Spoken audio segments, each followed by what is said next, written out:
कि जब भी देश में संकट का वक्त आया है तब सेना के जवानों ने पूरी ताकत झोंक दी है हालात को ठीक करने में।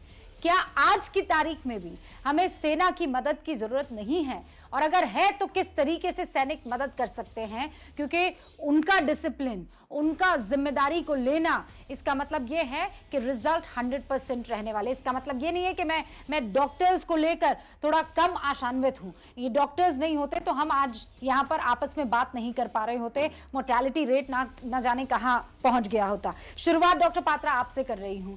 लोग ये कह रहे हैं कि जो तस्वीरें सोशल मीडिया पर आ रही है, जो ग्राउंड जीरो पर पत्रकार साथी हमारे देख रहे हैं, वो ये बताते हैं कि हालात बहुत बदतर है। और यकीन मानिए, जब मैं आपसे बात कर रही हूं और डॉक्टर अजय कुमार से बात करूंगी, इसमें ना तो केंद्र ना राज्य, मुझे अभी इससे कोई मतलब नहीं। मुझे ये मतलब है कि डॉक्टर अजय कुमार डॉक्टर संबित पात्रा के साथ मिलकर कैसे हालात पर काबू पा सकते हैं। रोड मैप आज आप दोनों के पास क्या है? डॉक्टर पात्रा, शुरुआत आपसे। देखिए, स्वाभाविक रूप से जो मेडिकल रोड मैप है वो तो हमारे इस पैनल में मौजूद जो दोनों डॉक्टर्स हैं, और इससे पहले भी आप जो तीनों देश के बड़े डॉक्टर नरेश त्रिहान, देवी सेट्टी जी और गुलेरिया साहब को दिखा रहे थे, वो दे ही रहे थे।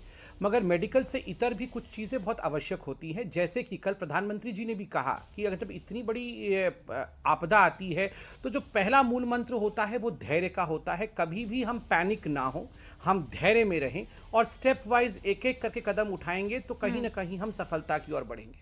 आज भी मैं अपने व्हाट्सएप को देख रहा हूँ, सोशल मीडिया को देख रहा हूँ, और एक बात मैं अर्ज करना चाहूँगा यहाँ पर। बिल्कुल सही बात है, परिस्थिति खराब है, बहुत लोगों की मृत्यु हो रही है। जाने पहचाने लोग जो जिनको हम जानते थे वो लोग भी हॉस्पिटल में गए हुए हैं, वो सब ठीक हो, हम प्रार्थना करते हैं। मगर आज भी रिकवरी रेट बहुत अच्छी है, 85 से अधिक रिकवरी रेट है और मोर्टेलिटी कम है, 1.19% के आसपास मोर्टेलिटी रेट है। तो हम पॉजिटिविटी फैलाएं। तीसरी बात है, हम फेक न्यूज़ इत्यादि पेडल ना करें। जैसे कि कल से एक न्यूज़ चल रहा था जिससे काफ़ी आफादाफी मची कि जो ऑक्सीजन था, हिंदुस्तान ने ऑक्सीजन बाहर भेज दिया, एक्सपोर्ट कर दिया।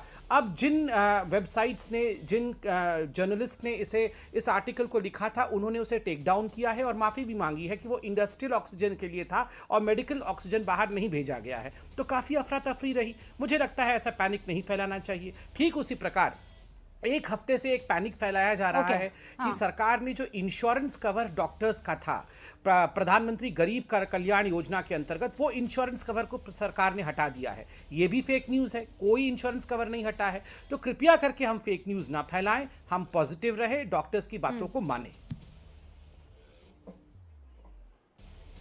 Okay, doctor Ajay Kumar. देखिए, पहला सबसे बड़ी समस्या ये है कि केंद्र सरकार हो या कोई भी सरकार, हम सब लोग को समझना चाहिए कि स्थिति में जो है हमको धैर्य रखनी चाहिए, आवश्यक है। लेकिन अगर आप देखेंगे कि ऑक्सीजन हो या दवाई की जो कमी है, एक उदाहरण के रूप में हम रेमडेसिविर की भी बात कर रहे थे।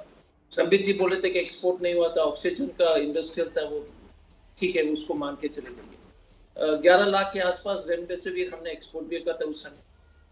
और जिस तरह से, और सभी, और मुझे पूरा विश्वास है कि सभी लोग इस पैनल में देखेंगे कि उनके जान पहचान के लोग जो है, काला बाजारी चल रही है रेमडेसिविर में, टॉक्सिजोलोमैब की काला बाजारी चल रही है। सभी दवाई की काला बाजारी इसलिए चल रही है क्योंकि मार्केट में होर्डिंग हो रहा है या उपलब्ध नहीं है।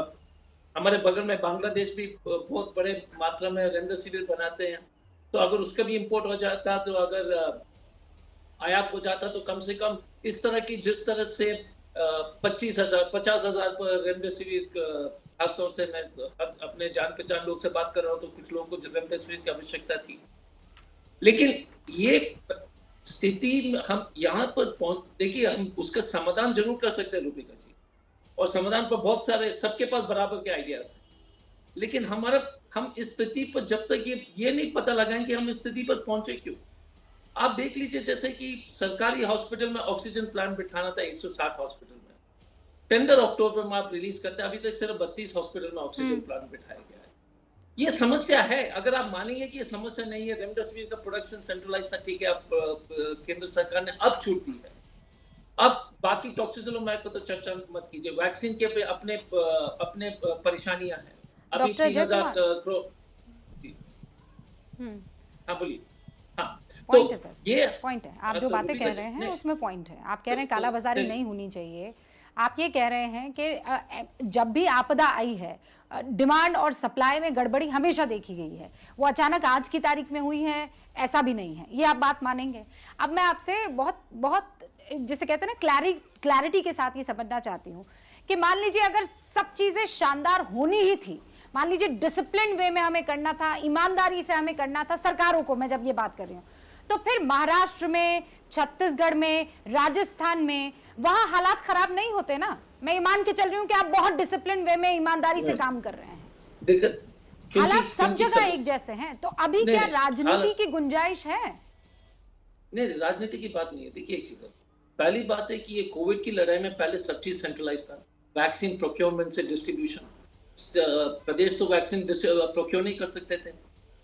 अगर आप कह रहे हैं कि दुनिया के सबसे बड़े वैक्सीन बनाने वाली देश है, तो ये इस स्थिति में हम कैसे पहुंच गए?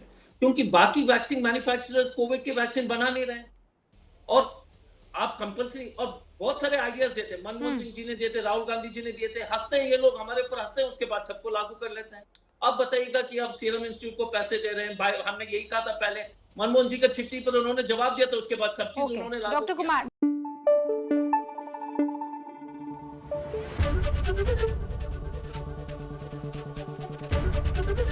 एबीपी न्यूज आपको रखे आगे।